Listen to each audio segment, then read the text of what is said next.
himself. Alas, that's a toughie last night, but we had a conversation before going on the air. I got a report that director handled it with class and dignity. You're weathered, you get around, you see some things, you go through some things, and the next thing you know, you're all good to go. Circling back.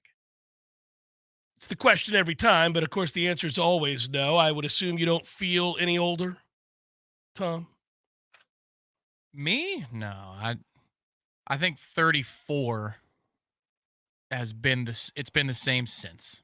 You get outside of the early 30s, which is basically your late 20s. Yeah, when you're on the other side into your late 30s. I feel like 28 to 33 is about the same. When I got to 34, I was taking stock of some things. Thinking, wow. You should hear how funny that sounds to a guy who's sitting here at 52. Because the reason is you're closing in on 15 years from completing undergrad. That's the thought that I had was, my God. Yeah. Basically, undergrad was a child getting to become a freshman in high school apart from where I am right now. And that's a lot of time. Yeah, when you do it that way. Yeah. But since then, now it's been about the same. I'm sure 40 is going to hit a little different. It weirdly did not for me. It didn't? Even though with all the teasing that Millar did for all those years? I think maybe that's why it didn't. He was telling me I was damn near 40 when I was 29. So I didn't even turn 30 yet when he said you're damn near 40. And then I got to hear it for the next decade. And when it actually happened, it was like a letdown. Like, oh, he is 40 now.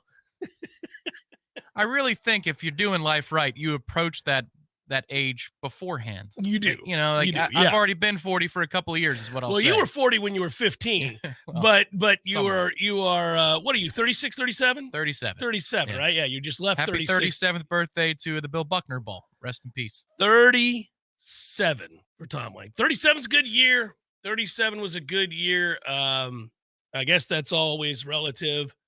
Somebody, some guy could have been, had the worst year of his life when he was 37, and he hears that and he kind of recoils a little bit. But I think if you didn't have any crazy upheaval in your life or something tragic, God forbid, then 37's a good one because you're still, relatively young, but you're certainly way beyond mature enough to kind of understand what's important. Well, yeah, I'm old enough now that if, let's say you were to go to, I don't know, like a playground, take your little niece or nephew or whatever, take your kid there.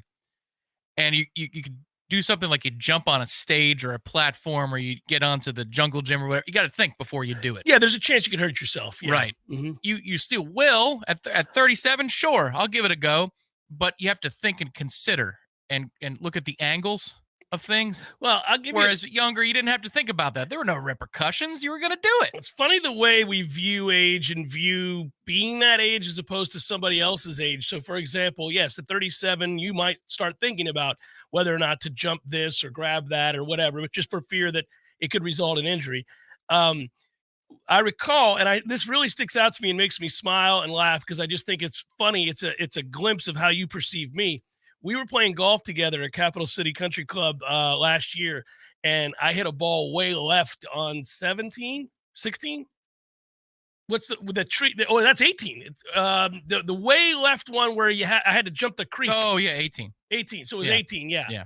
And it's a free drop over there, by the way. It is a free drop, and I saw my ball, and I was like, okay, I can play that. We're good. Yeah, we're good. This was this year. Yeah, I remember this. And I jumped over the creek. It's a decent sized jump with a weird steep angle. It's the steep angle and the fact that you're gonna, you could plant your foot. You're wearing golf spikes. Yeah. So you're gonna lock your foot in a position. Yeah. And you could lock out your leg. Yeah. So those are the things that I'm considering, and you didn't give a damn. No, I jumped right over and did it, and I saw that look of concern on your face, like, all right, he's okay. So you compound fracture your ankle, dude. And it made me laugh that you were viewing me that way. Like, man, he doesn't think I can do that. It's not that you couldn't. It's that it's a multiplier. It's just like with finely tuned Ferraris of athletes. Yeah. And they have spikes on turf. They complain about this because it doesn't give like grass. Yeah. And so I get it's pine straw / dirt, but if that's hard impacted pine, and dirt, then your leg is going to get locked, my man, and that's I going to suck. I want you to get to where you understand that others are going to be looking at you in the way you were looking at me. Yeah. It'll get to that place, and it'll make you laugh when it happens. Right? Director Matthew has, Director Ben does. I say some things when I see Director Ben when we meet on Zoom. I'm like, oh. He's like, oh. You reference a movie from 20 years ago. He's like, I was barely alive. Director Ben has never seen a single minute of any Star Wars. He's like, nah, it just wasn't that relevant when I was younger. Oh, well. You'll be all right, Ben. I'm really going to have to change my reference game here. Oh, man. I'll get to Florida State in a moment. I do like of course, I like the matchup this week, but I went inside the numbers. I really like the matchup this week. This should be just sort of an exercise in how disciplined you can be and how businesslike you can be, and just don't do anything dumb. Yeah, give a damn. Give a damn, show up, provide your own energy, execute, you'll be fine. Yeah, it should be. They can get in the backfield on first and second down like everybody can. Their defense is a lot better than their offense. So if you play like idiots on offense. We've seen a lot of that lately. I mean, really? Yeah, we really have. The ACC's got some good defense. It's a pretty good defensive league. So we'll get to that. Actually, it's oddly the start of basketball in a weird way. They've had, basketball kickoff the way they do football. And it's just weird for me to even read the numbers and all the things. And Coach Hamilton reached out to me the other day. I got to get in touch with him again and have him on. I don't know. I don't know. Nobody's ready for basketball. Nobody is. I mean, unless you're just a diehard purist. Like, I'm more ready for the NBA right now. I was really excited to see that back last night. And I've got some bets on futures and any number of other things. But I don't. College basketball right now is so far off my radar. I mean, I'm just being honest with the audience. It's not even a little faint hum. There's nothing there for me right now. I think I've been so drained by how bad the sport has been the last 3 years. And then it coincides with how bad we've been. And so you marry those two things and it just feels like, oh yeah, you want me to hurry up and get to bad? I'm not going to do that. And there's so much good right over here. Correct. And also college football is starting to weasel its way into different months of the year with the transfer portal and, signing day being in different spots. It has found a way. The transfer portal is always interesting. I know the windows are shrinking this year, but I mean, you got kids that graduate and they enter into the transfer portal late because they have a different exception. Yeah. So it all gets very interesting. And then you're right. College basketball as a sport was awful last year. And also, when we quit, it's hard for me to care. And we've quit too often. And I can get behind a Florida State team that's flawed but works hard. Any sport. Yeah, in any sport. Me too. If they're underdogs, but they're giving it everything they've got. Because when Hamilton was turning it around from 1.0 to 2.0, there were some teams that were good offensively. We were starting to get the Malik Beasleys and Bacons, but they couldn't play defense. But they were airing it out. They were trying, and they weren't going to make the tournament, but they were trying. Yeah. That's okay. You can get behind those teams. When they quit, that's hard, man. It's hard to summon the care. Well, and it's especially hard to summon the care when you're in the midst of an undefeated season in football, and you are not that many games away from being able to, stamp your ticket, man, and start taking a real good look at what the matchup is going to be as far as who you play and what's at stake and how winnable it is and where you're going to be playing. And I mean, these are all now realistic conversations. We're getting to that place where all of a sudden you're thinking to yourself, all right, look, Florida State's favored in every game that remains. Doesn't mean they can't lose. They certainly could. And I think the Miami game will be a tougher game than maybe a lot of people thought before the season. We'll see what Florida's going to be at the end of the year. I'm kind of curious about Florida this weekend, but all of it is fascinating as we sit back and kind of look at this. And I think it just makes it hard to concentrate on anything else. I mean, for example, the baseball team was scrimmaging and I was like, yeah, great. Wonderful. Yeah. It's not that I don't care, but right. It's so far down the totem pole. That was a group I don't think that they quit last year. You would still still check in and see how they were doing. They were just awful. They were just awful. Awful. And by all accounts, what's going on over there at the basketball facility right now is that you got a team that likes each other more. I know Ira said it on Monday. Will they actually play like that for once? I think they will. I just don't know if they're skilled enough. Yeah. No, I'm rooting for them. Steve writes, happy birthday, Tom. Hope you have a great day and looking forward to seeing you guys for the Miami weekend. Thank you, Steve. That's awfully nice. Tom, you keep that one. Oh, that's you. We're not sharing that one. That's all you, buddy, on your birthday. There you go. You keep that one. Thank you, Steve. Hope you and your dad are doing well. Yeah. They are always mainstays on a Friday at the CP. Now, remember, Steve, those are meet and greet styles. There might be a little short show from Miami, but it's 5 to 6. They usually get there when we were doing the Friday shows back in the day. They would get there early and then depart around 5 o'clock. So, Steve, carve out that window. We'll see you there. So, sports odds history tracks things like this. And before the start of the season, an Arizona Diamondbacks versus Texas Rangers World Series matchup was 1,750 to 1. Now, there are limits on what they'll let you bet with that. But that's like free money to the house. You walk up and say, I'm going to take, here's $100. They're like, thanks for the free $100. I mean, it's crazy. 1,750 to 1. It is only, though, the second most unlikely matchup in World Series history. The other, a lot of people of a certain age will remember quite vividly, and that is 1991. There were longer odds on the Twins and Braves matching up. Now, the reason for that, and a lot of people forget this aspect, the Twins went from dead-ass last to first, and the Braves had gone from dead-ass last to first. So prior to the season beginning, the thought about those two teams were not any good. Worst to first, and then it happens. Think about this in the unlikelihood category, and this is why, and I remember trying to explain this over and over and over and over and over again to certain friends of mine who just apply football mentality to baseball and do not get it. And I had to do this over and over and over again when FSU would fall short. And I would say, okay, look, sometimes there is blame to be pointed. Other times it's baseball being baseball. And they would look at me like, what does that even mean? Well, Arizona is a very good example. And this World Series is a very good example. The failed run of the Braves in the postseason this year is a very good example of baseball being cruelly baseball. Think about this. The Cubs lost 15 of their last 22 games. They went 1-6 against Arizona. They were 0-4 in extra inning games in that time. If at any point the Cubs had one more win, one of the extra inning games, one of the 15 of the 22 games that they lost, if they were 14-21, if they had just, or 22, they had 23. If they just had figured it out, one game, Arizona doesn't make the playoffs. Any one of those games, they don't even make the playoffs.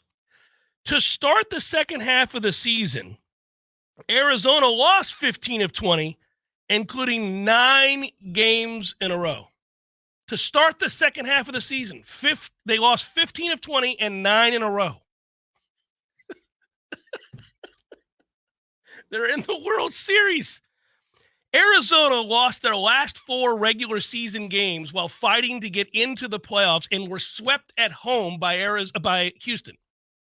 While trying to get into the playoffs, they fell backwards across the finish line, delirious, battered and bruised and terrible. They did nothing well almost the entirety of the second half of the season and fell into the playoffs.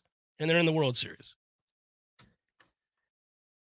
This is a weird game, a cruel game.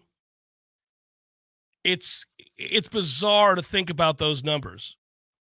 They were outscored by 15 runs in the regular season, so they had a minus differential. We've talked about these things before.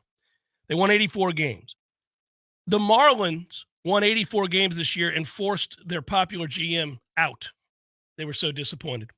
The Padres won 82 games this year and fired their manager. The Yankees won 82 games this year and want to fire their manager and wonder why they just can't win.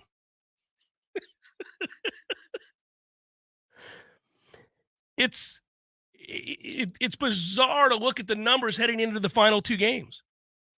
7 Diamondback pitchers who end up dominating over 2 nights. Kelly, Fott, Mantiply, Thompson, Sal Frank, is it Ginkel? Sorry. Sewald. You're going through these names. I'm like, yeah, that sounds about right for Right. an 84-win ball club. Well, think about this. Those guys held Bryce Harper to 0 for 7, Trey Turner to 0 for 8, Castellanos 0 for 400, felt like. Schwarber was kept in the ballpark, and maybe the Phillies should have brought Tom Brenneman to the booth. and then Nick would have gone yard. So, Corbin Carroll has 3 hits, 2 stolen bases, 2 runs, and 2 RBIs. And obviously Marte was a force throughout this whole thing. But, 21 strike. They give up in those 2 games. They have 21 strikeouts. They give up a total of 11 hits, 3 runs over the last 2 games. That's it. This is the lowest combined winning percentage in a World Series ever. Sets a new record. The combined winning percentage for the 2 combatants is .537, which equates to an 86 and change win season in a 162-game season. And that's what you have. That's what you have. Toe-to-toe for all the marbles. If I had to guess, it feels like Texas, though. Well, it does. But, at this point, you're thinking, well, I guess. Think about how the Phillies basically swept the Braves. The Braves had a miracle comeback or else they get swept. They were dominated by the Phillies. They didn't even look like they belonged on the field with the Phillies. The first 2 games of this series, it doesn't look like Arizona should be there. This is hideous, right? It's over. And then you have what happened the last 2 nights where they out-hit Philadelphia 21-11, stole 8 bases to the Phillies 1, out-homered Philadelphia 2-1, and obviously those pitchers, which I talked about. Yes, my personal affinity for Director Matthew aside, which is sizable, as an NL East fan of the Mets, that's just really hilarious. This is a hilarious outcome for the National League. Sure, bracket. yeah. It's like, wow. Okay. All right. Well, think about it. We did this already. We documented how frustrating it's got to be for a 100-win Dodger team, a 99-win Rays team. We can go on down the list over and over and over again, all those teams. It's not Schadenfreude. Truly, it's not, because baseball is this way. No. Once you've been around long enough to watch baseball do this to anybody. I remember when Seattle won 100 and whatever it was, 11 games, and they get bounced by the White Sox. There are times you're on a golf course, another golf analogy, there you go, folks, and you lip out, and the guy you're playing with laughs, and you can tell that he's laughing because he's with you. And then there are times where you lip out and a guy laughs, and you could tell because he's laughing at you.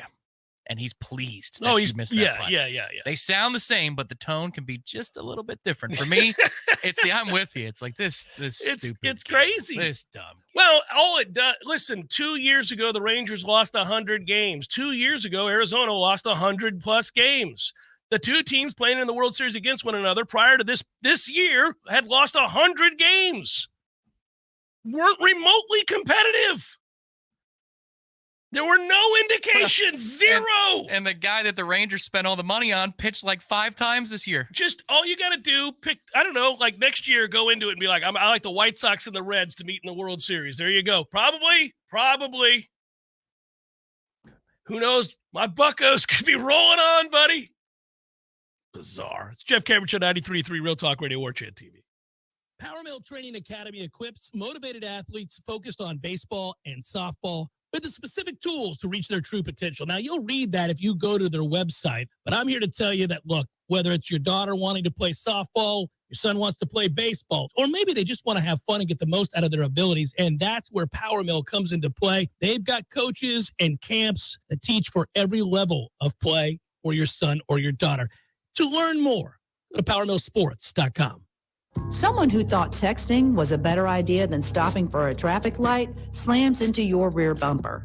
Now your back is injured and you've got to be at work and rehab, all without a car. I'm Dana Brooks of Basic Brooks Law Offices, and we hear stories like this every day. You shouldn't pay for someone else's mistake. Call us at 850-777-7777, and we'll make sure you come back stronger. Lawson & Lawson Electrical Services has been Tallahassee's preferred residential electrician for over 30 years. Hi, this is Rowdy Lawson, and we've earned our reputation because we care about our customers, about quality, and about providing great service. We stand by every job we do and consider it a privilege to work on a family project like a new house, a custom addition, or a green renovation. For all your residential or service projects, call the good guys, Lawson & Lawson Electrical Services, 562-4111. Orthopedic pain and injury deserves effective treatment options now, so you feel better fast. Whether you have joint pain that won't subside or an urgent orthopedic injury, we are the specialists to get you back on your feet. And there's only one thing better than fast care: expert care. We believe you deserve both. TOC, only experts. Learn more at teamtoc.com. Hey, no fans, our partner ISF Inc. is a national management and IT consulting firm located right here in Tallahassee, Florida, solving the future for state governments through strategy, process, and technology. As a trusted advisor for state governments, ISF knows the importance of defining a clear and detailed strategy. Our friends at ISF can help your organization create a strategy that sets you on a path to success. ISF, your vision plus our expertise brings your brilliant ideas to life. Visit ISF.com to learn more. ISF, solving the future. This is Patty Wilson. Oh, I'm sorry. We're ready. He's recording. Why are you always saying your last name? It's Patty and Scott. Everybody knows Patty and Scott. I don't know. This is Patty Wilson. I am Patty Wilson. What is the idea behind said promo? It's for Patty's Playhouse. We're on Patty's Playhouse Saturdays at 11. Tune in. That's stupid. Just tune in. Saturdays at 11. Patty Wilson, Patty's Playhouse. House talk with a happy ending. Each and every time. Now go call Seminole Glass. They'll get on the road and get it done fast. They handle any kind of broken glass, and you know who they are. You do know who we are. Your local family-owned glass company, proudly serving the Big Bend for over 16 years. When you have auto glass damage, don't be steered by your insurance company. Let us help you with that. Better call Seminole. We all want more energy, more strength, more results. Well, welcome to Orange Theory Fitness as you take a step towards feeling more alive today. Backed by science, Orange Theory's heart rate monitored workout is scientifically designed to keep heart rates in a target zone, spiking metabolism and increasing energy. Orange Theory Fitness is a one-of-a-kind group personal training workout resulting in more energy, visible toning, and extra calorie burn for up to 36 hours. Experience a more vibrant life today with Orange Theory Fitness. To find out more, go to orangetheoryfitness.com. Welcome back to the Jeff Cameron Show, sponsored by Legendary Home Loans, a mortgage experience designed around speed, simplicity, and customer service.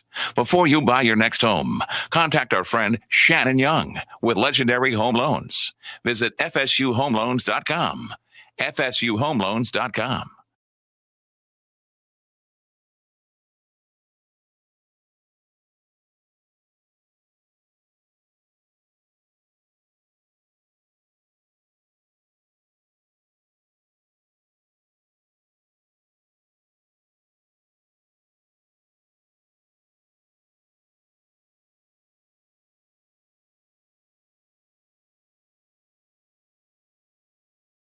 Lot of numbers. You guys hear me bring up things like success rate, EPA, and all those things, but I was looking more at plays and pace, because pace sometimes gets largely overlooked. Possessions and plays. And going into the Duke game, I said on the pregame show, Tom, with you, that if Duke had it their way, they would try to force this game into an 8-possession game. Florida State got 10 possessions and really would have had more had they not taken a kickoff back to the house. That doesn't count as a possession. You go all the way back to the house. You lost time of possession. You lost plays. You lost a lot of things there. So you got to factor that in, although you'll take the points, of course. It was one of the biggest plays. In fact, according to the adjustment of the likelihood whether you win or lose the game, that was the biggest play in the game, was the kick return. That makes sense. You're down 10 at the time. You're down 10, and then you immediately flip it in no time, runs off the clock. So it's a big go to hell. Thanks for your points, but here's 7, so suck it. Rodney was close to the first one, not the one that goes to the 15-yard line. Right. Which, oddly enough, too, I don't think the Deuce was in on the next kickoff. I think they were rotating him straight up. Yeah. It's a hell of a thing. You get the return. Like, all right, Rodney, go ahead. I'm going to side against doing that. But anyhow, give it to Deuce. But when you look at total plays on the year and you look at plays per game, Florida State doesn't run a lot of plays. They haven't run a lot of plays. They're 82nd in the country in that.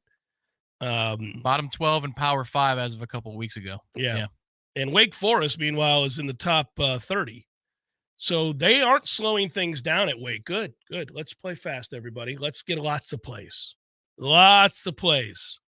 That heavily favors Florida State. Now, if you're going to look at efficiency, I might add that I don't know why Wake is wanting to run so many plays. 121st. They're not very good at those plays that they run. Florida State is top 10. They're really good at the plays they run, especially when it comes to big plays because they make lots of them. And that helps change the overall EPA. The numbers are that drastically changes everything there. I think the good thing, too, just if you're looking at Jordan, and we've been documenting this very closely, but the last couple of weeks, I would go with the start of the game at Syracuse, versus Syracuse, I should say, and then last week's game as a whole. Jordan is now showing on film, no uncertain terms, that if you're going to play off or you're going to give some zone looks, he will take underneath. Earlier in the year, not so much. Last couple of games, absolutely. He's been forced to efficiency. And he's been forced to be very patient, and I'm impressed by that. I think that was necessary, though. Remember earlier in the year, like you said, you could see him forcing it. Now he gets what defenses are doing to him. Defenses were not going to continue to allow two superstars to just torch them over the top for massive chunk plays. They weren't going to just be like, oh, yeah, we're cool with you having a play that hits for 48. It changes everything in the game when that happens. But quietly, I think what that's doing is unlocking the offense. It absolutely forces them to spread the ball around, which was what we were begging to have happen. And it forces their hand to look at their other options as a staff calling plays as well.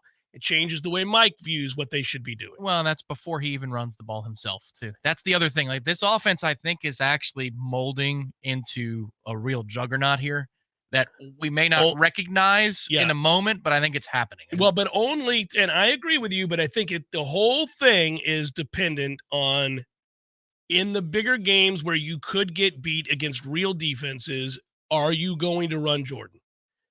And the answer, I think, is without a doubt, yes. They don't want to run them in games where they don't have to, where their success rate is high, just handing the ball off and throwing the ball. They feel like they can win by 2 or 3 touchdowns, maybe not maximize efficiency, maybe not maximize their point output, maybe not, play to the level that, if you look at expected outcomes, you might see a game like this and say, well, Florida State should win this game by whatever. I don't think the coaching staff is looking at it that way. The coaching staff is looking at it as, okay, we're going to probably win this game. I don't know that they would say it that way. I'd probably rephrase that. But as long as we do what we're supposed to do and we execute the plays that we run, we'll win this game. We have the better players and we're bigger, stronger, faster. So we will win this game. We'll only come out of that mindset if you force us, if all of a sudden game circumstances change. So you give up a pick 6. Oh, now you force my hand. Now I'm going to have to do something about it. Now, okay. And it's almost like a threat. Now you've pissed me off. Well, but that's kind of how they're operating. And they're doing that because they want to protect Jordan. I think part of it, too, is he's choosing to do so more often when he's given the option when they're pressed. Like, I think this is an agreement across the board a little bit here. You play to win the game. Like, for example, the second quarter against Clemson, we're up against it. And he runs. You know that you can't get much.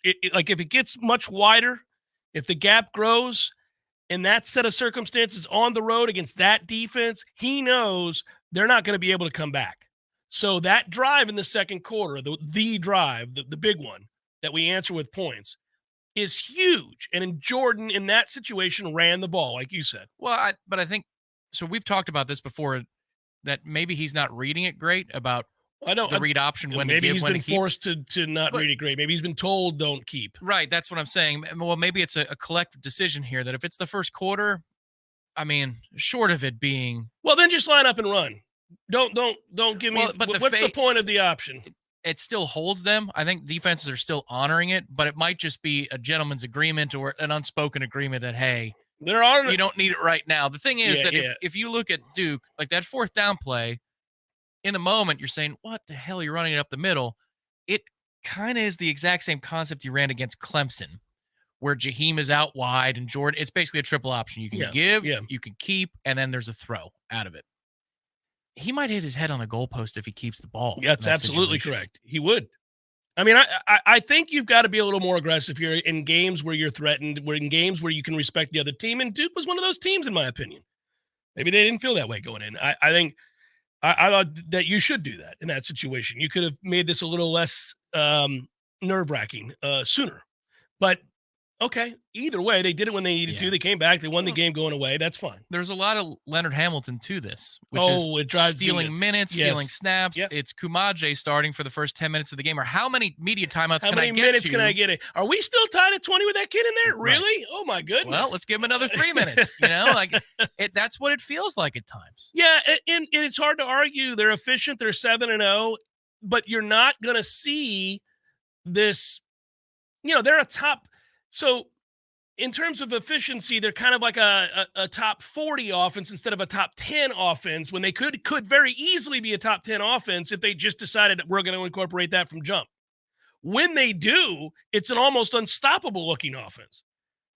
But they haven't felt threatened in a lot of games to do that. And I would venture a guess. I don't know this, and if I did know it, I wouldn't be allowed to tell you, but I honestly don't. I'm looking at the camera. I don't know it.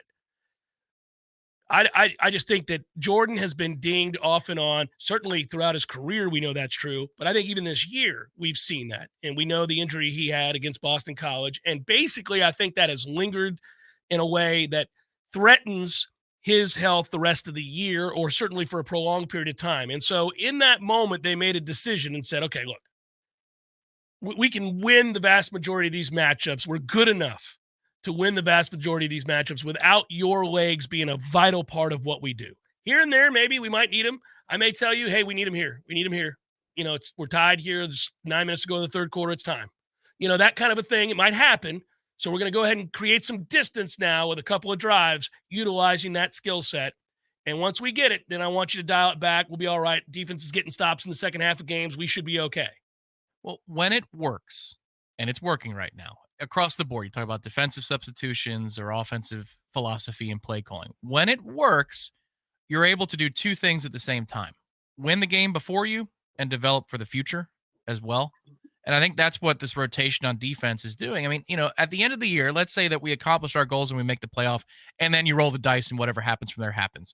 But you don't think that what Gilbert Edmonds going through right now or Byron Turner's going through right now is invaluable for their development as football players down the line? My God, the amount of snaps that these dudes are getting. Same thing with the linebackers or Conrad Hussey. I get it. No, I'm with you. And generally speaking, I pump the brakes. Yeah, I think it's true in some cases and not others. I agreed. There's some guys that aren't going to be a part of what you're trying to do moving forward and ought not be anyhow. And trying to get them a bunch of reps is dumb. I don't disagree. But what I'm saying overall is when it works, you are, for the long term, developing guys. And as actually Dave Clawson said this week, it's kind of funny. You keep everybody happy too. Oh, of course. Now you're keeping guys fresh and you keep guys happy. Well, now that was always going to be part of the math. And that part of it, I understand almost more than any of the other ancillary stuff that we talk about. Because to me, there are always going to be challenges to having this many transfers. I get we've done it better than most, probably better than all. Florida State has won the battle of the transfer portal. Its collective is the number one collective in college football. The Battle's End, by far and away, has done a better job of evaluating rosters and the market than any other collective. Now, I don't say that because we happen to know and are friends with Ingram Smith. The results are there before you. Roster retention, the articles written nationally, all the things that you've seen that evaluates that space. The Battle's End is, if not number one, certainly in the conversation. But when you go about building your roster, and it was born out of necessity, without question, when you go about building your roster that way, you are going to have to strike a balance and figure out how to keep people happy, because that is a tough mix to have in a locker room. I recruited you from high school. You've worked your ass off year through 2 years. You're expecting to play your junior season. I go out and bring in a transfer portal over you. Human nature kicks in at some point, and you resent that. You're pissed about that. You've done all that was asked of you, and now this kid gets to walk in here never having played a down for this school, and he's going to take all of my reps? Not cool. And they get that, and they've kind of figured out, all right, we've got to get some kids playing time that have done the right thing, who we do expect to need in the not too distant future. Even if we didn't need him this year in a way we thought we would, we are going to need him the following year, because that guy that came in for the 1 year that pissed off the guy that I just described, he's gone after this year. So a perfect example of that would be Portier, right? Portier would have to feel like he's included in some way at some point. Now, some of the year he had an injury, but he's back and he wants to play. But Keon Coleman's better than Portier. He just is by a lot. It's not close, not even remotely close.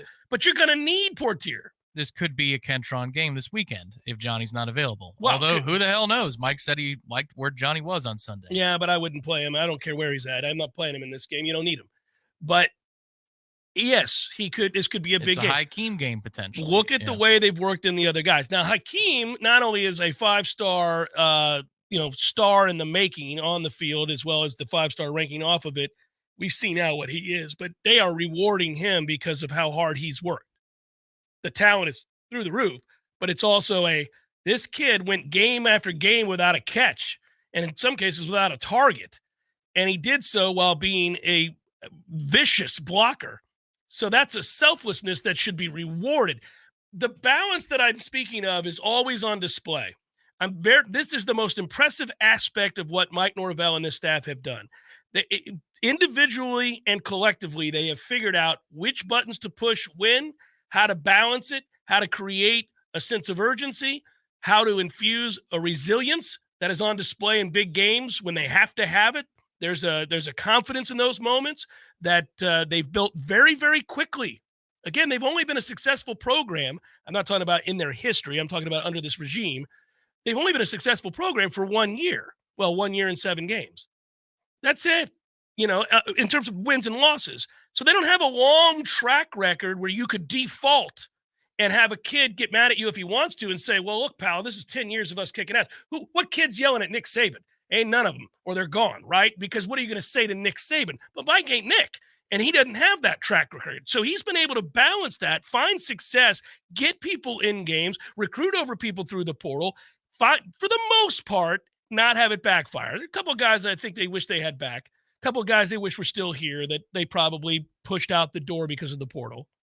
But not many, not a ton. Yeah. And it certainly didn't fracture the locker room at any point. But it's a lot of plate spinning. There's a lot of plate spinning going on. It's a lot. And it's the modern day of college football, and there's going to be a baseline of plate spinning that is more frequent than past iterations of college football. That's fair. There's always been stuff behind the scenes that nobody ever talks about or covers that coaches have to deal with, and discipline and all that stuff. But the problem for Florida State is, given the lack of depth of talent, you're having to spin more plates in the short term. You get a little bit of a relief here if you can continue to kick ass in the high school ranks. And right now we're a top 5 class. And there could be some momentum that maybe gets even better by the end. The more you win, the better that class is going to look. Signing day. So then you don't have to do quite as much when it comes to the portal. But the portal is always going to be a big part of what we do. They're so good at it, I wouldn't stop. Well, I would get to a place, hopefully, where, you don't see a ton of portal action with Georgia and Alabama and teams like that, because when you recruit 5-star over 5-star over 5-star, you don't have to. You don't have to. You develop it. It's your culture. It's a little bit easier to build when you're able to keep it in-house through the high school ranks. But yes, I wouldn't do what Dabo's done, completely ignore opportunities to radically alter rooms that change your fortunes on the field because you're grounded in some inane, well, I almost said BS, but you get what I'm saying. I mean, I'm not going to do that. And Mike never will either. He's a forward-thinking young coach. We see this in his decision-making. He's aggressive. He's 42 years old. Yeah, I mean, that's what's going to happen. The money's going to talk in most situations when you're talking about the portal, especially with rental-type guys. They're a multi-year portal. There's different types of portal players. Correct. There's 1 years. There's the Braden Fisks, the Keon Colemans of the world.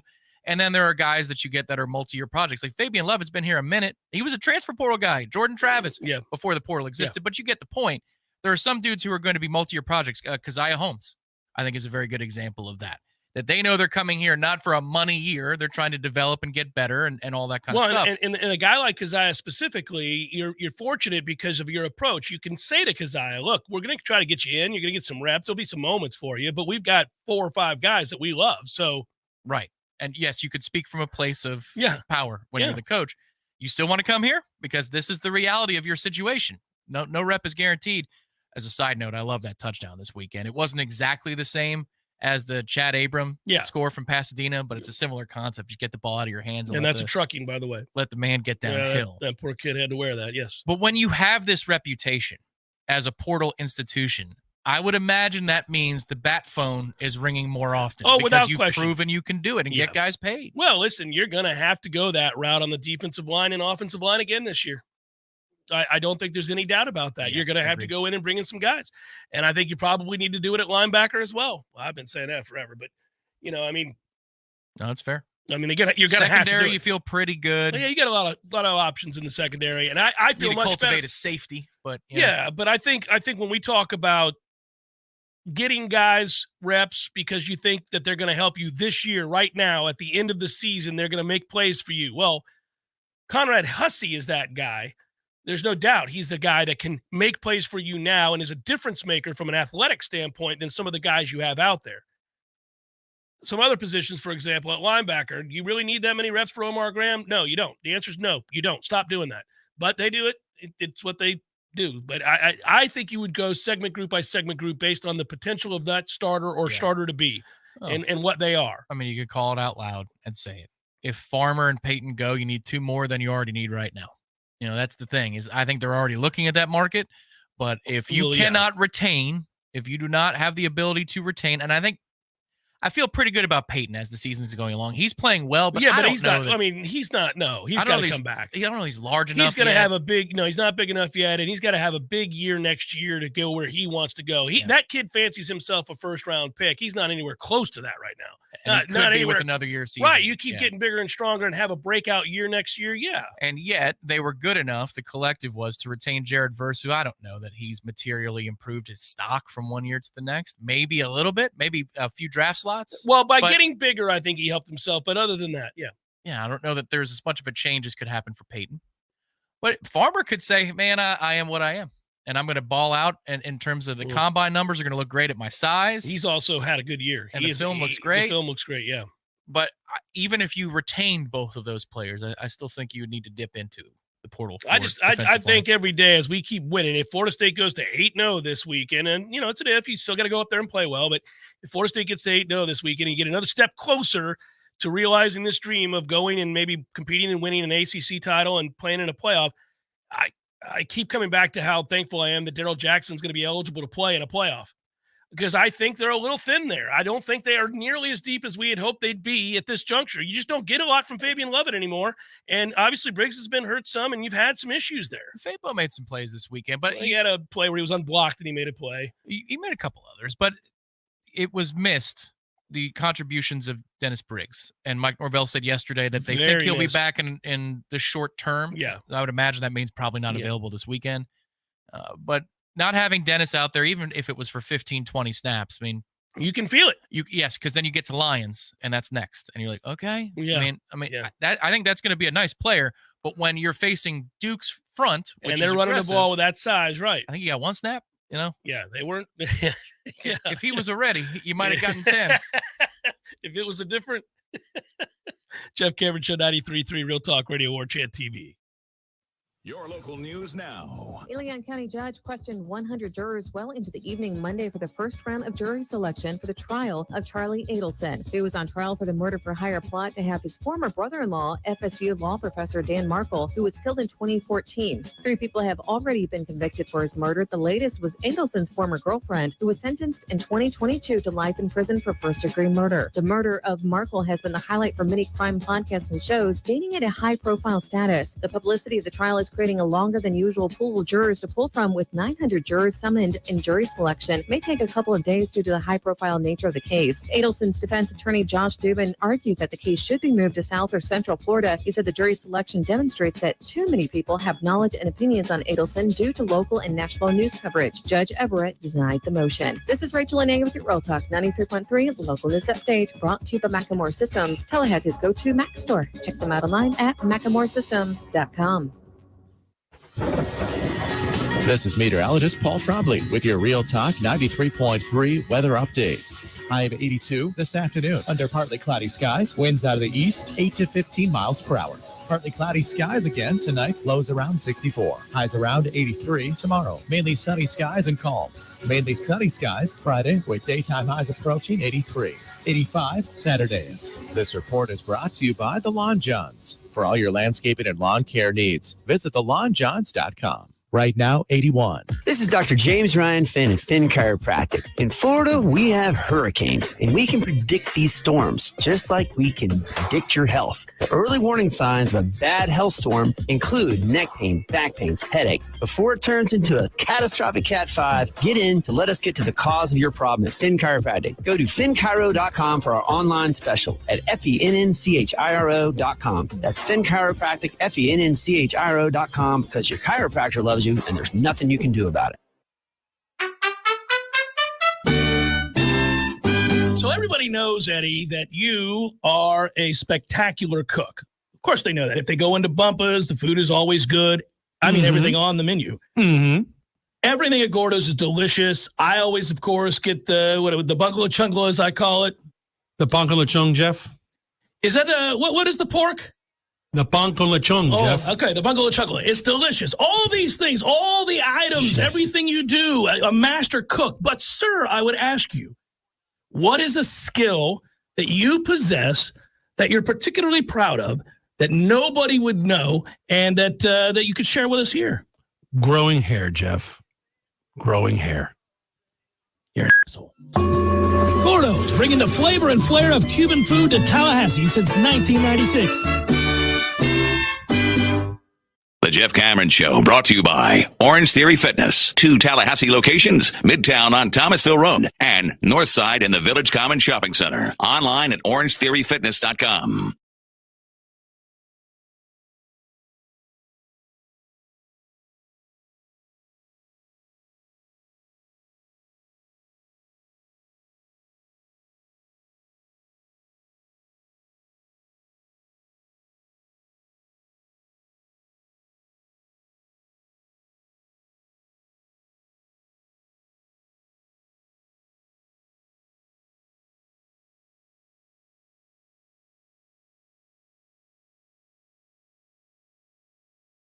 Really quickly identifying, let's say hello and thank you to our friends at Garnet and Gold. And oh, by the way, you could save a lot of money if you're or money, as they say, not money, as I just said.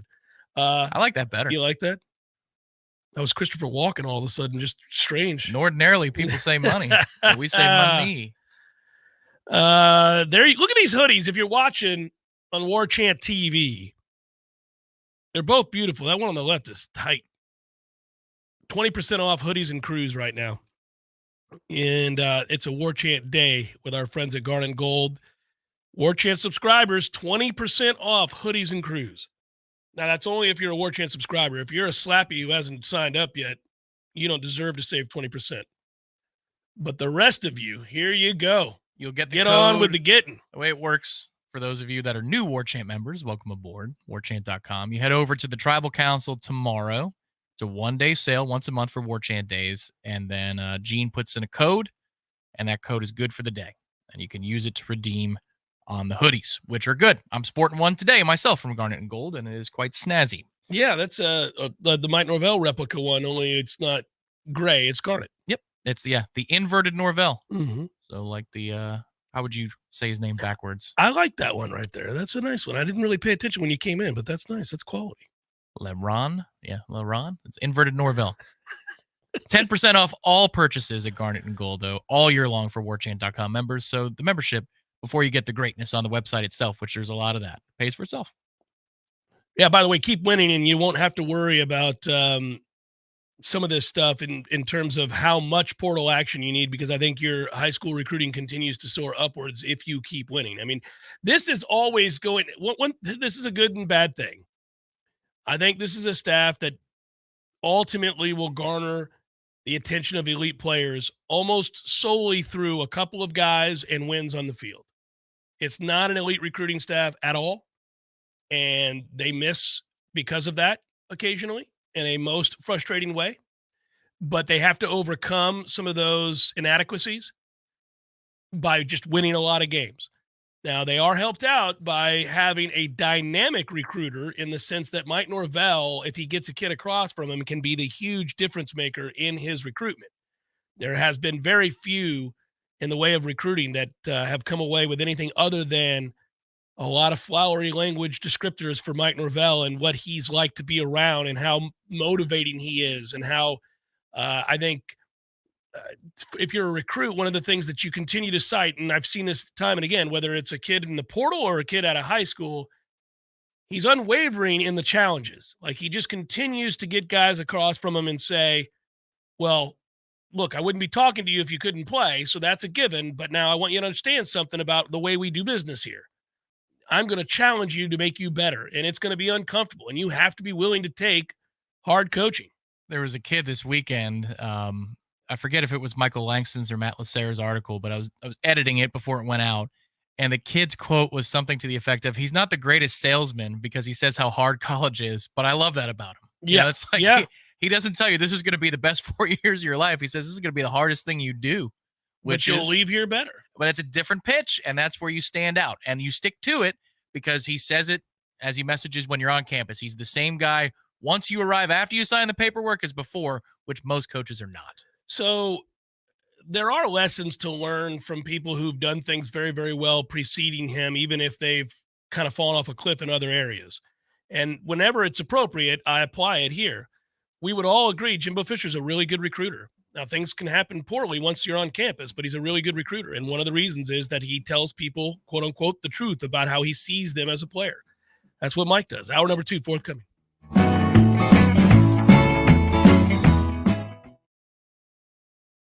Patients across America, it's no surprise QC Kinetics gets 5-star reviews. I'm feeling on top of the world because of QC Kinetics. I'm able to do the things that I wasn't able to do for a long time. I can recommend them highly. I would recommend QC to anybody. QC Kinetics has changed my life. I couldn't believe it. I honestly was skeptical, but the pain went from a 10 to a 0. Real people with real lasting relief from joint pain. QC Kinetics Regenerative Medicine is regenerating me. It was super successful, and I recommend everyone seek out QC Kinetics as an alternative to surgery. This non-surgical approach is definitely the future. I tell as many people as possible. I am an ambassador. I love QC Kinetics. QC Kinetics, the nation's leader in advanced regenerative medicine. No drugs, no surgery. Call QC Kinetics now for your free consultation. Call QC Kinetics, 850-391-4280. That's 850-391-4280. 850-391-4280. There's no doubt that buying a home can feel overwhelming, especially if it's your first home. You're worried about location, school zones, square footage, inspections, insurance, loan approvals, interest rates, and of course, the price. Buying a home could be the most significant investment you've ever made. But there's good news. You have our friends at Legendary Home Loans, and they're on your side and in your corner. They're going to go to bat for you. Shannon Young from Legendary Home Loans can help first-time home buyers get up to $25,000 for your down payment. For first responders, veterans, teachers, military, and healthcare workers. And that's not all. Shannon is an expert navigator of the home loan terrain, and you can trust that he's going to get you the most competitive interest rates and guide you through the process every step of the way. Plus, Shannon will also get your closing costs reduced. It's the Hometown Heroes program at Legendary Home Loans. Give them a call today, 844-FSU-LOAN. That's 844-FSU-LOAN. Or go to FSUHomeLoans.com and ask for Shannon Young. NMLS number 2270146. Widden Glass has been taking care of business since 1945. When you call Widden Glass, you're dealing with experienced, reliable professionals who offer only the best. Like Widden's top-of-the-line bath enclosures that provide style and luxury at an affordable price. Eye-catching storefronts are a specialty at Widden Glass. We'll help you design it and install it. Widden Glass, the first name in glass replacement. Call 222-5781. There's fun to be had every night at the Corner Pocket. Take-home prizes on Trivia Tuesdays and Beer Bingo Thursdays. And kickstart your weekend with Martini Fridays. Plus, happy hour runs every weekday and game day specials every time the Noles take the field. Watch all the best games at the Corner Pocket's Vegas Wall, featuring 560 inches of flat-screen TV heaven. Oh, really? The best food, the best drinks, and the best place to watch all the games. Tallahassee loves the Corner Pocket. Coming up next, more of the Jeff Cameron Show. Live and local on Real Talk 93.3. WVFT. Greta, Tallahassee. The latest betting odds and line movements from Vegas. This is your action update. Now here are your latest lines from our guys in the desert. Florida Gators a 15-point underdog against Georgia at Everbank Stadium on Saturday, 47.5 the total. Florida State 39-1 all-time against Wake Forest. The Seminoles, number 4 in the country, a 20.5-point road favorite at Wake Forest Saturday, 51.5 the total. The Seminoles playing for their 14th straight win. The NFL Sunday, the Jacksonville Jaguars are a 2.5-point road favorite of the Pittsburgh Steelers. The total 42 at Acrisure Stadium. In the NBA tonight, the Orlando Magic, a 4.5-point home favorite against the Houston Rockets. 221.5 the total at Amway Center. Get your free VSiN subscription right now at VSIN.com. For more sports betting news and information, go to VSIN.com. Mike Sennett, Real Talk 93.3. It's Macy's Friends and Family with early deals on everything you need to get ready for the holidays, like an extra 30% off brands that rarely go on sale with your coupon or Macy's card. And take 15% off fragrance, skincare, makeup, and more great beauty gift ideas now at Macy's. Plus, Macy's Star Rewards members earn on every purchase except gift cards, services, and fees. Savings off regular sale and clearance prices, exclusions apply. Find something so you at Macy's Friends and Family.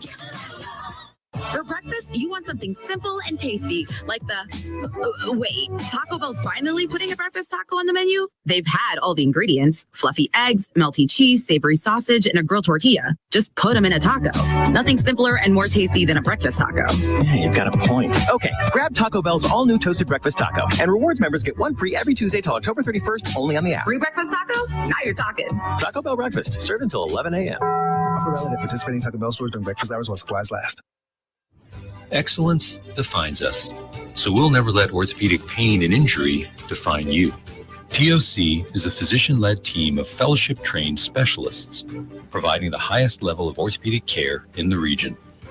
With 12 centers of excellence and TOC Now urgent care clinics, our patients access affordable expert care fast. TOC, only experts. Schedule an appointment at teamtoc.com. Hi, Taco. Hey, champ. How you doing? Pull up a pillow. Haven't seen you in a couple of days. Hey, something's different about you. That's right. My people took me to Tally Spay, the affordable spay and neuter clinic on West Tennessee.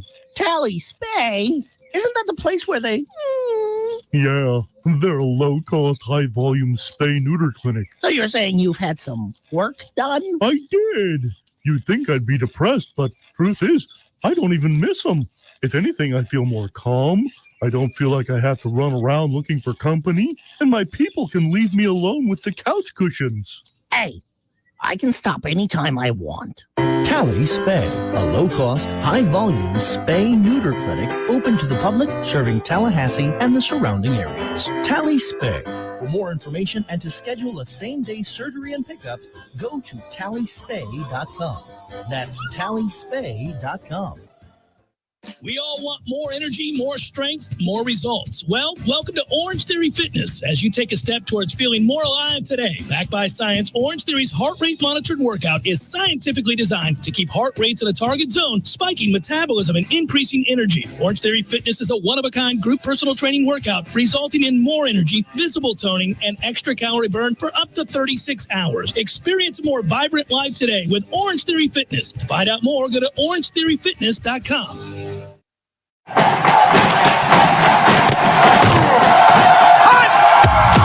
Broadcasting live from Florida's capital city, this is the Jeff Cameron Show, brought to you by Orange Theory Fitness on Real Talk 93.3. Now, stop what you're doing and listen closely. It's time for the Jeff Cameron Show in 5, 4, 3, 2, 1.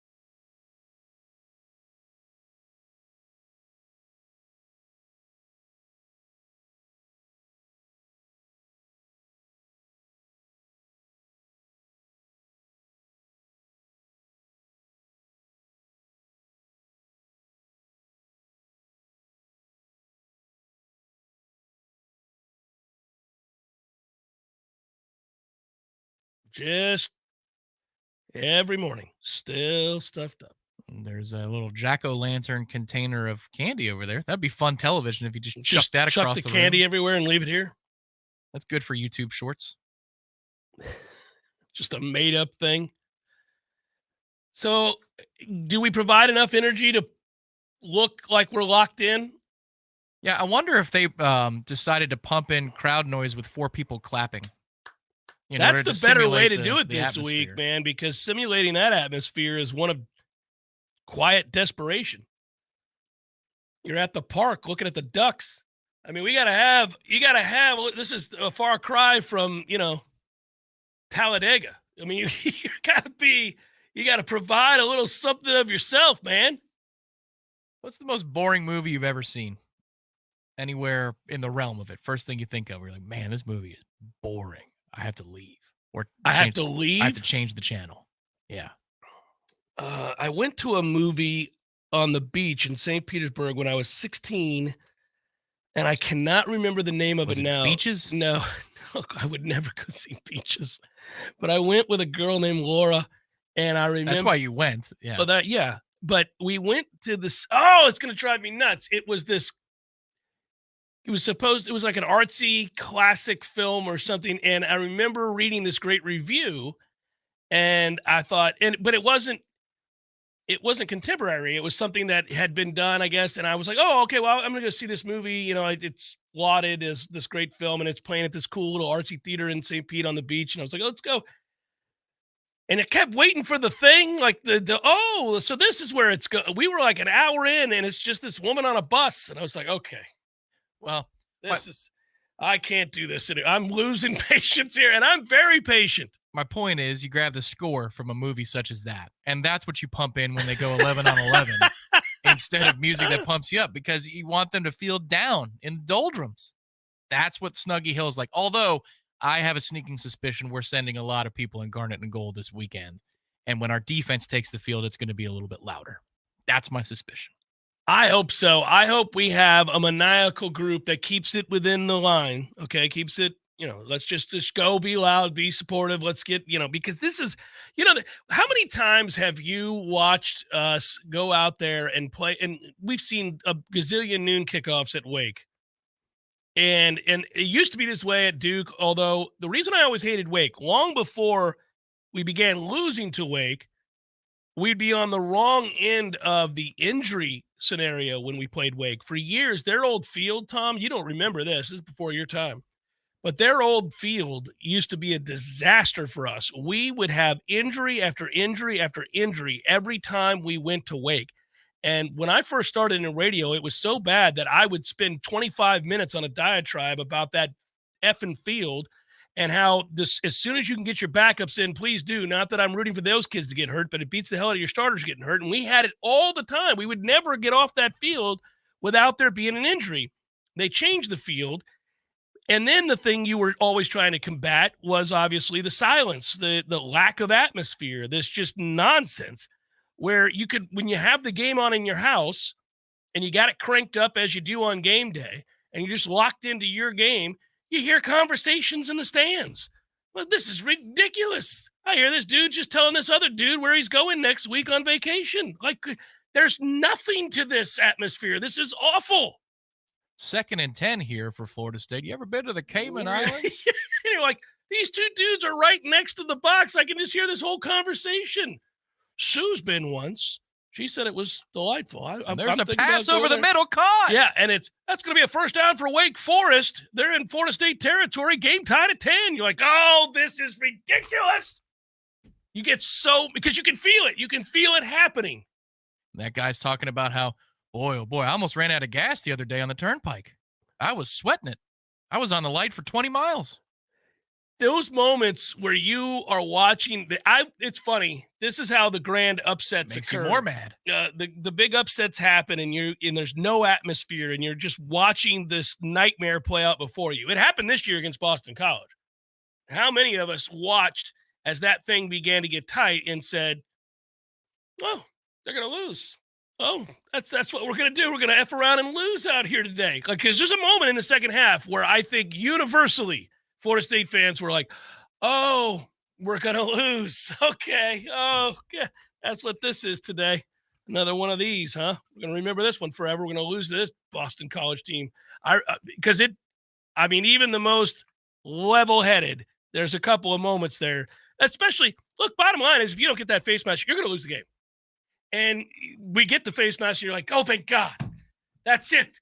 Survive. I had a good buddy of mine who's not an old, but he's been in media covering college football for 40 years. Great guy. And he lives in South Florida. He texts me. He's like, how many times have we seen either a Florida State or Miami team in one of these weird atmospheres against lesser teams with no fans and a sorry atmosphere and been sitting here going, are we going to survive this? Are we going to find a way to get this win? For Miami, that's most home games. But yes. He means even when they were good 20 plus years ago. But yeah, that's damn it, man. 20 plus. That's right. It's weird to think about. And you go back and watch it, you're just 1 3rd and 19 after the other. Really? He's going to convert that? Look at that dude running wide the hell open on 3rd and 20. Stays on his feet. Yeah, of course he did.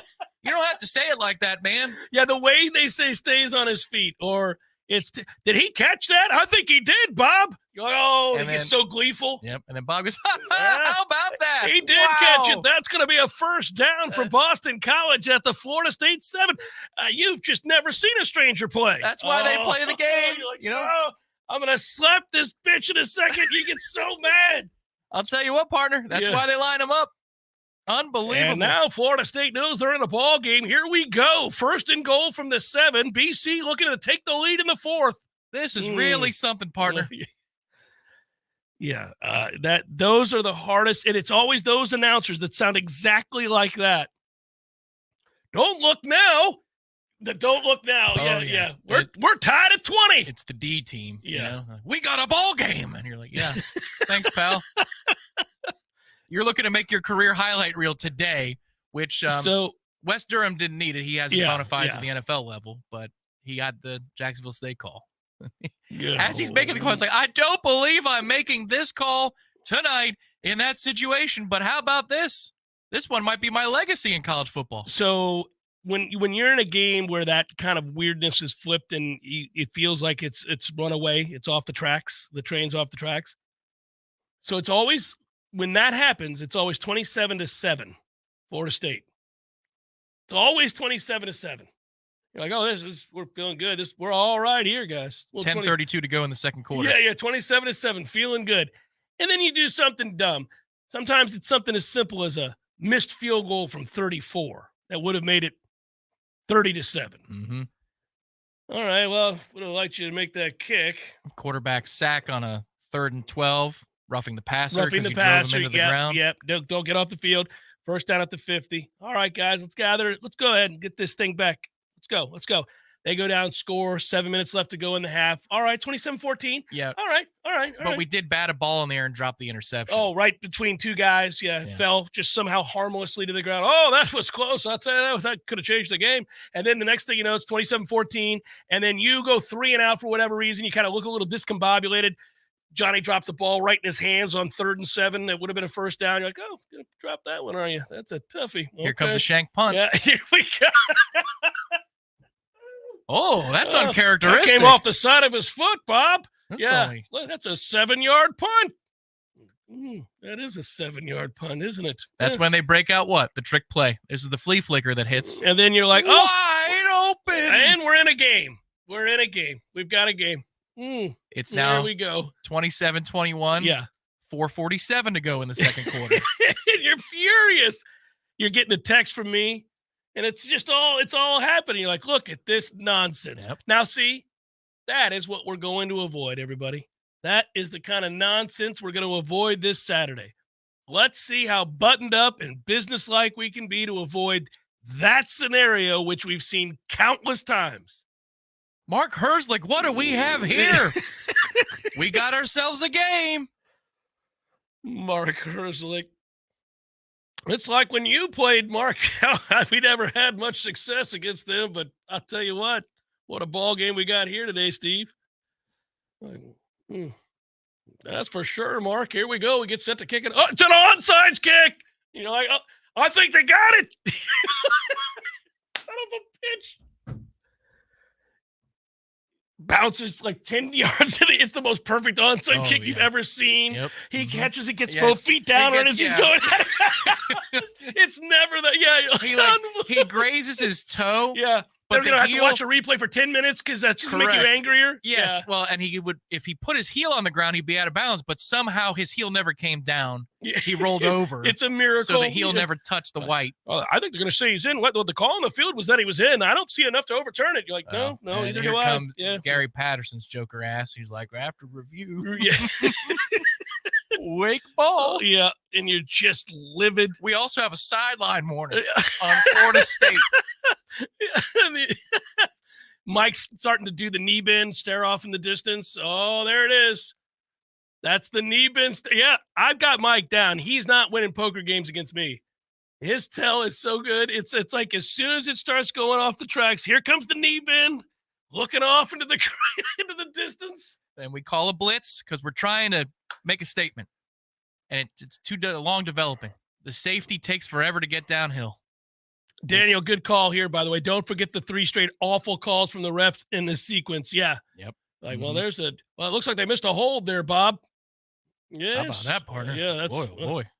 Sometimes you need the breaks. I think you'd be thrown in jail for that. Well, that's a blatant face mask. I don't think they No, they didn't see it. They didn't see it. As it stands, it's first down, gain of 11. First down. That's that's a tough break.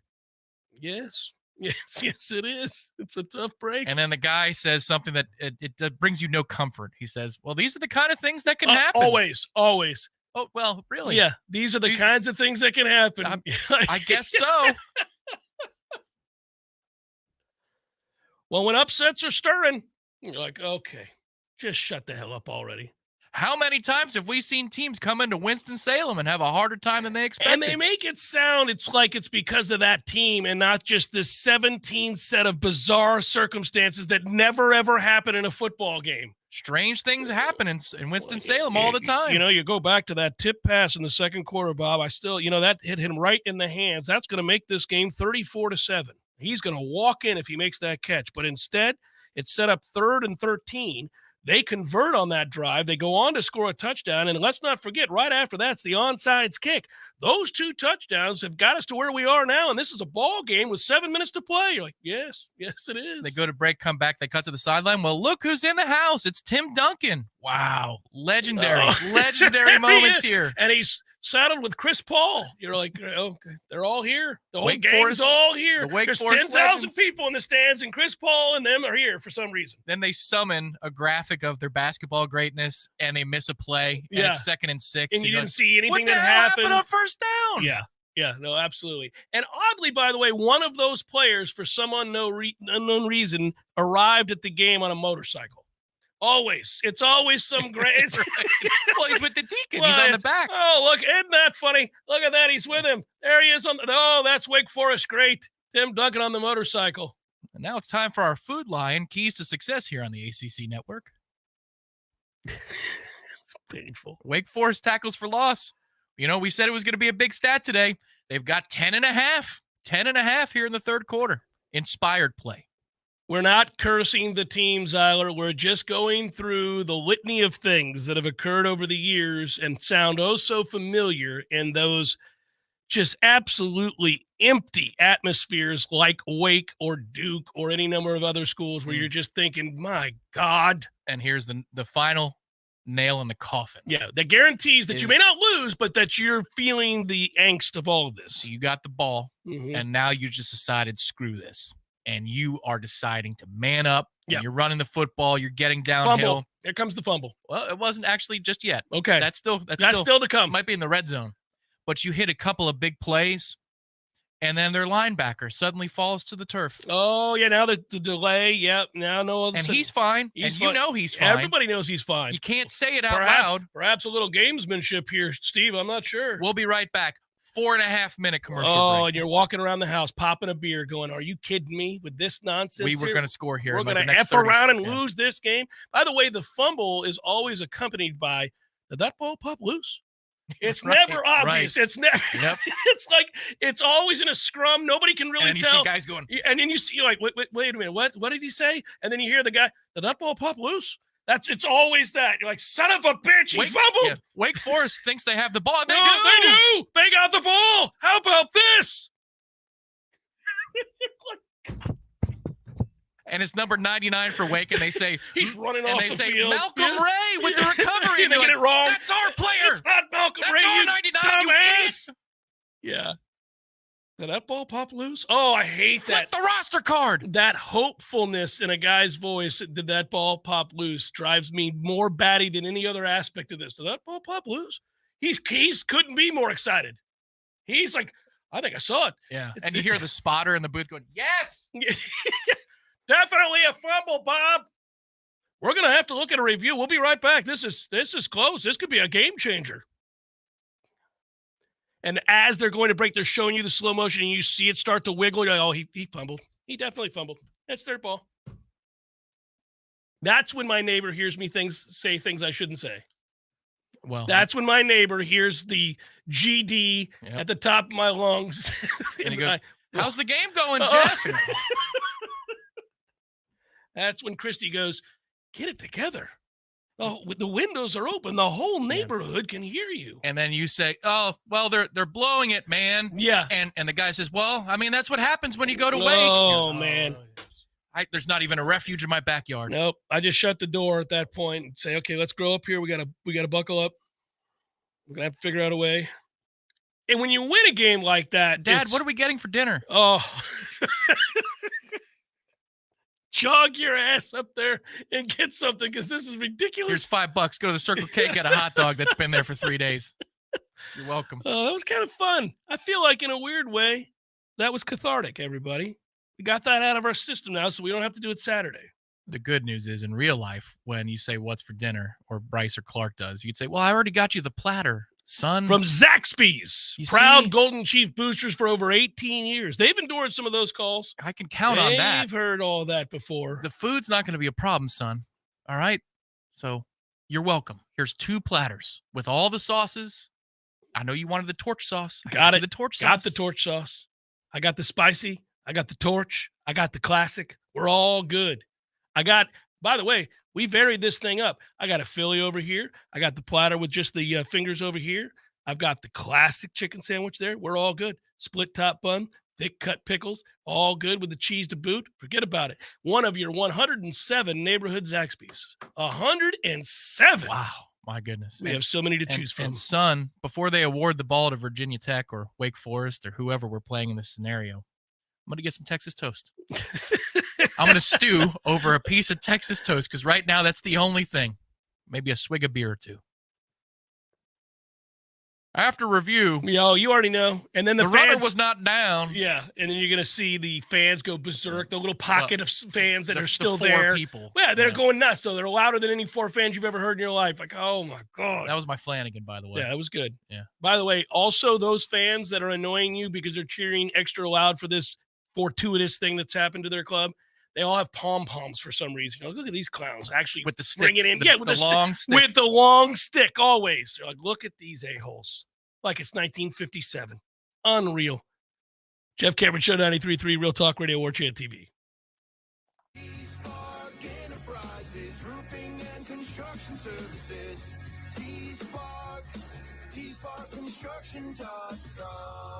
We conquer all peaks. We fix those darn leaks. Call 850-766-1340. T-Spark Enterprises, roofing and construction services.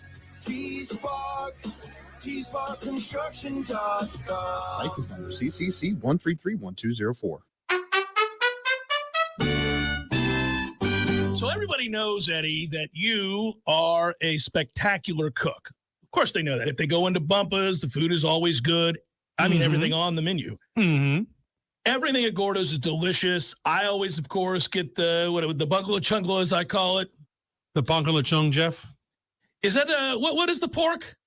The pan con lechon, Jeff. Okay, the bungalow chungla. It's delicious. All of these things, all the items, everything you do, a master cook. But, sir, I would ask you, what is a skill that you possess that you're particularly proud of that nobody would know and that you could share with us here? Growing hair, Jeff. Growing hair. You're an asshole. Gordo's, bringing the flavor and flair of Cuban food to Tallahassee since 1996.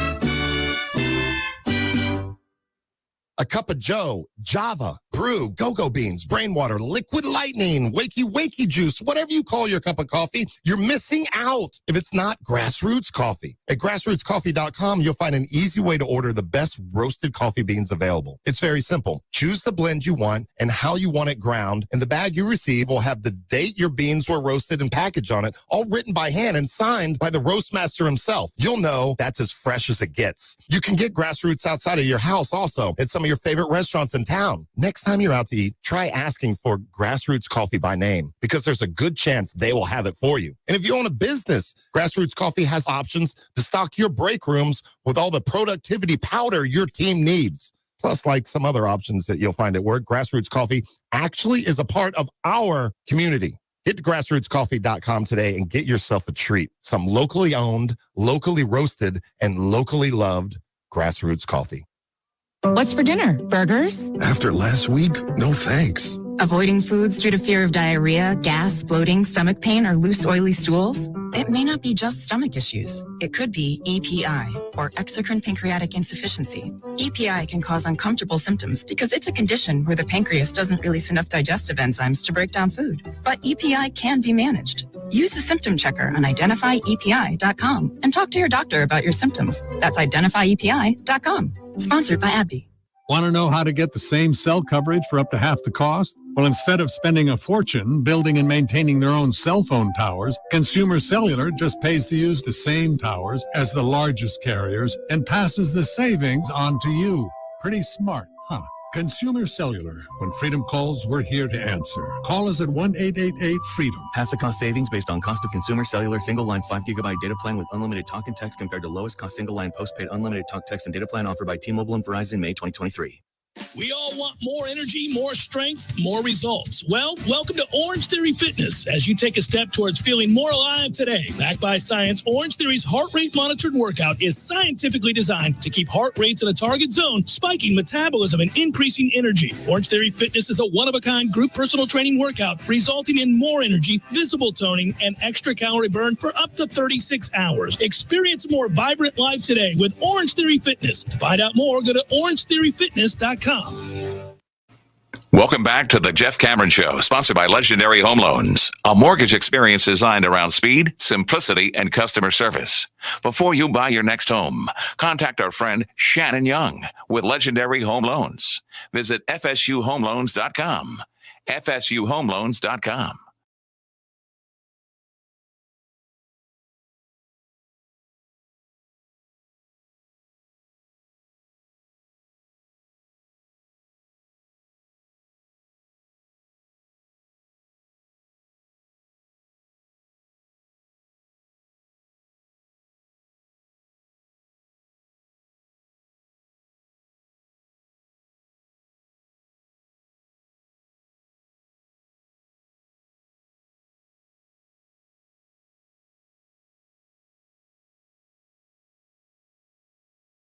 Talking points around Clemson right now.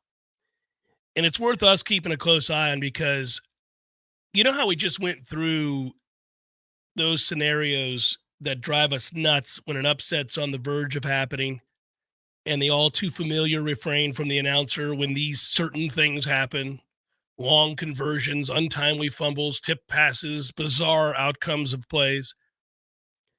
I think you can do the same thing just through history and through experience, understanding Clemson 7-6 in their last 13 games. We'll just say that out. Let that sit there for a second. Once more, they're 7-6 in their last 13 games. So one of the cool things to think about with that is that I saw where Dabo Swinney mentioned that he feels like they're a good football team, that they're not that far away. I've heard things like that before when it's all falling apart. Oh, we're a play away. If we get a bounce here or there, we win those games that we've lost. And it's fascinating to watch it all play out the same way, because most of the time, elements of what people are saying, in this case, the coach, are true.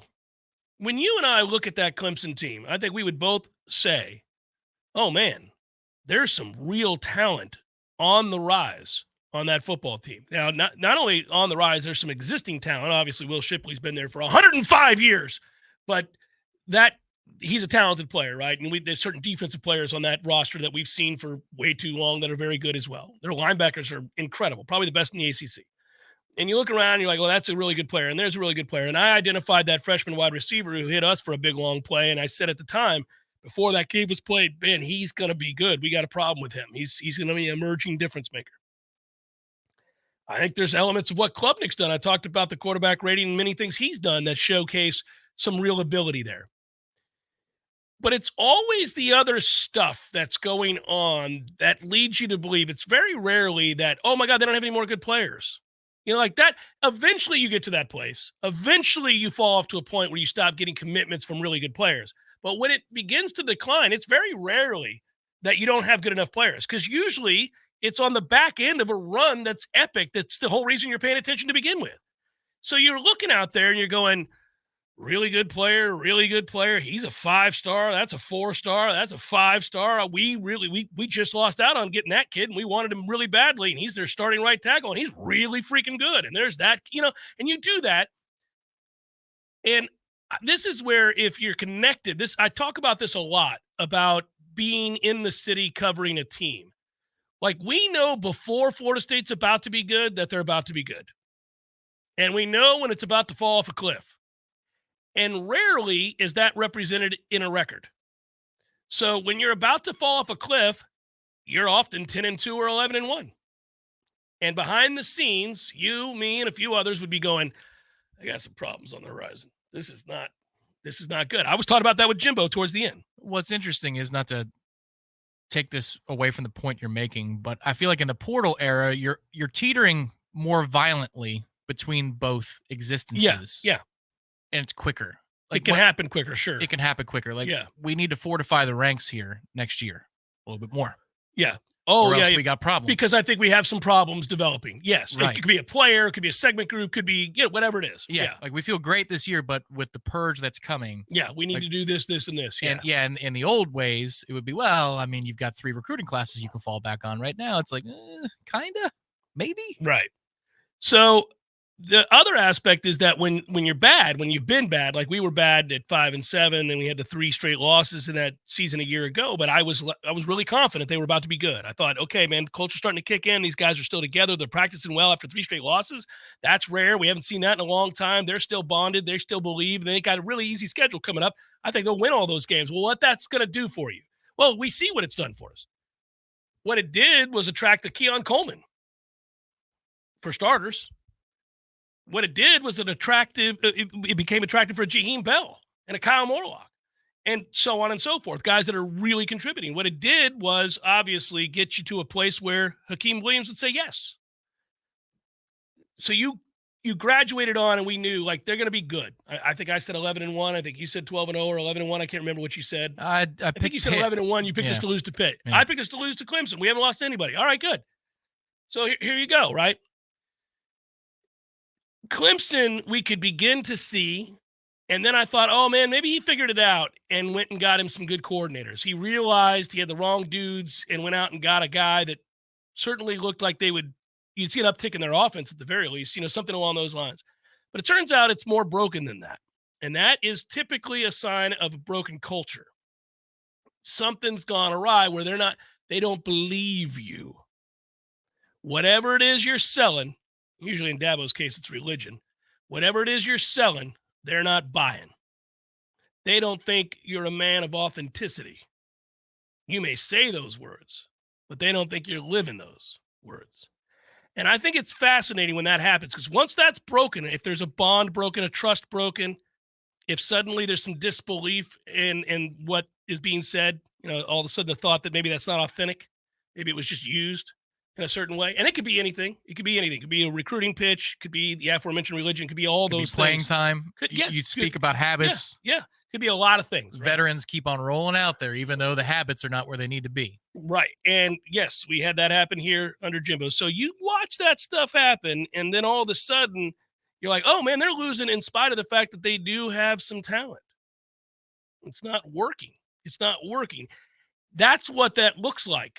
You blow leads to Miami on the road in the second half that you're in complete control of, and they've got a freshman quarterback who looks like he's shot putting the ball. It's an awful offense for Miami in that moment. But that team, which has been broken, was fighting like hell. Fighting and fighting and fighting. As much as I don't like to give them credit for this, you've got to give them credit. They were down. That would have been really easy against that defense to roll over, down 10, whatever it was. You could see them deciding, grand opening, grand closing. This happened last year. It's happened the last however many years under any number of coaches. Here we go. We think we're this thing.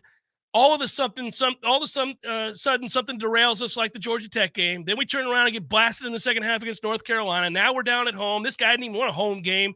And here we go again. But no, they kept fighting.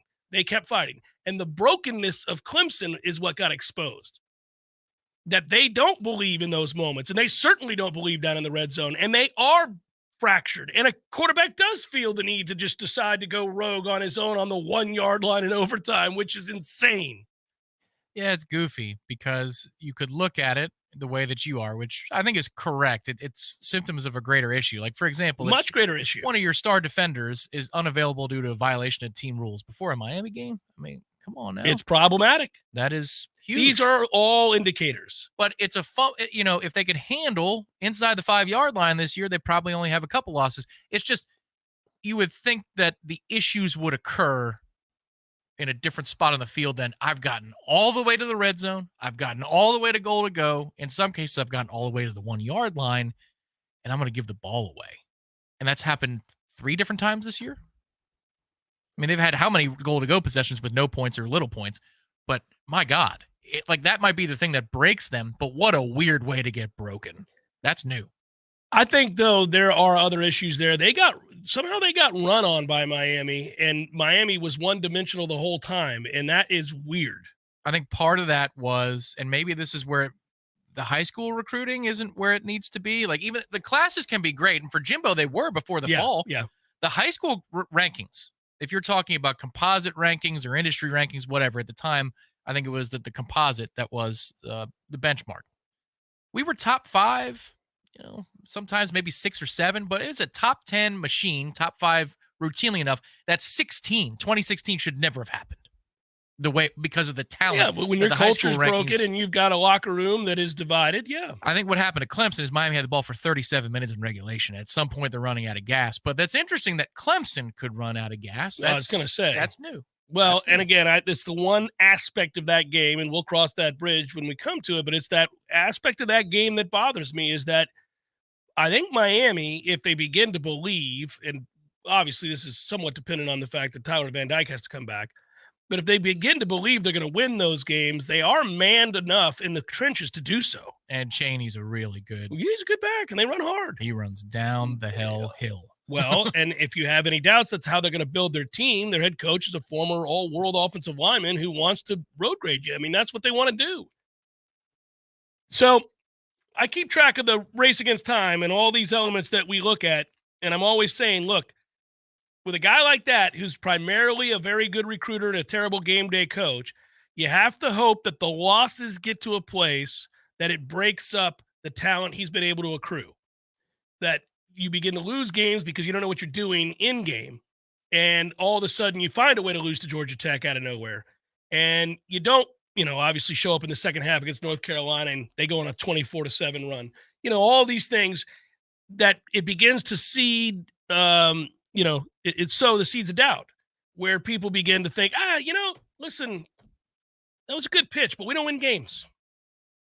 We don't win games. I'm tired of being here. We never win games. And by the way, there's nobody in the stands. This isn't what I thought it was going to be. I'm going to leave. I'm going to transfer. I'm going to decommit.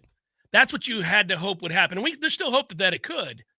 But if somehow he finds a way to win enough games that they do stay intact, then he can build a bit of armor that helps defend them against his incompetence in game. Because at some point, bigger, stronger, faster is bigger, stronger, faster. And, you see that sometimes, and that's like, I'm watching that closely. Meanwhile, I'm watching Clemson, which has a lot of bigger, stronger, faster already on the field, but there's problems off of it. And now that group is losing games they ought not lose. And 7-6 in your last 13 is a pretty big sample size. And all of a sudden, they're going, F this place. Well, and they've got Notre Dame around the corner, and they've got North Carolina before the season's over, too. God, don't you feel like Clemson Notre Dame is 13-10? I do. Yeah. Yeah. I mean, that's that feels ultimately low scoring. So they're at 3 losses right now. Yeah. Lose both here. 7-5. 7-5 with those players. They could. I don't think they'll lose both those games. I agree, but it's not inconceivable. No, it's not. Maybe South Carolina at that point. They're 6-5 playing South Carolina. Well, South Carolina feels a little broken too right about now. So they do, we'll but see. if you're We'll broken see. yourself, anything can happen. That's true. It's Jeff Cameron Show, 93.3 Real Talk Radio and Warchant TV.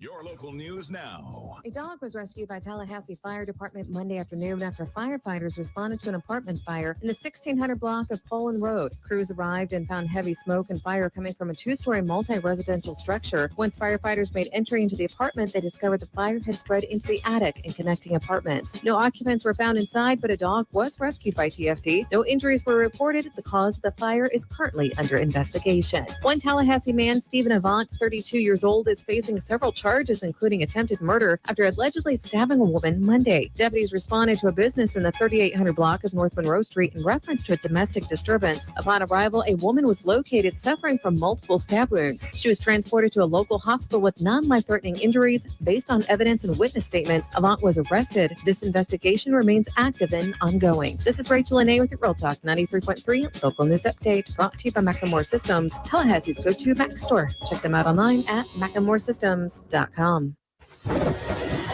This is meteorologist Paul Trombley with your Real Talk 93.3 weather update. A mix of clouds and sun this afternoon with a high of 82. East winds 8 to 15 miles per hour. Partly cloudy skies tonight. Lows dip down to about 64. High temperatures reach up to 83 tomorrow. Mainly sunny skies and calm. Dry with temperatures a bit above average Friday and Saturday, and highs from the low 80s to the mid 80s. This report is brought to you by The Lawn Johns. For all your landscaping and lawn care needs, visit thelawnjohns.com. Right now, 82. Where is the best place to find Michelin, Firestone, Dunlop, Goodyear, and Bridgestone tires? Nice Tire and Auto Service. Where's the best full-service auto center? Nice Tire and Auto Service. They do everything from computerized alignments to brakes, tune-ups, and safety inspections. Where can you get complete auto service you can trust? That's easy. Nice Tire and Auto Service. 4792 Bluntstown Highway, just west of Capitol Circle. So everybody knows, Eddie, that you are a spectacular cook. Of course they know that. If they go into Bumpa's, the food is always good. I mean, everything on the menu. Mm-hmm. Everything at Gordo's is delicious. I always, of course, get the bungalow chungla, as I call it. The pan con lechon, Jeff. Is that what is the pork?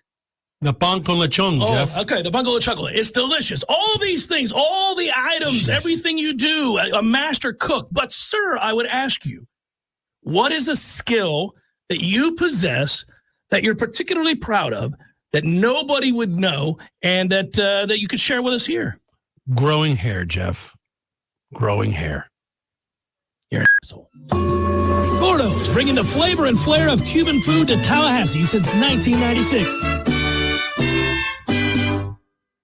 The Jeff Cameron Show, brought to you by Orange Theory Fitness. 2 Tallahassee locations, Midtown on Thomasville Road and Northside in the Village Common Shopping Center. Online at orangetheoryfitness.com.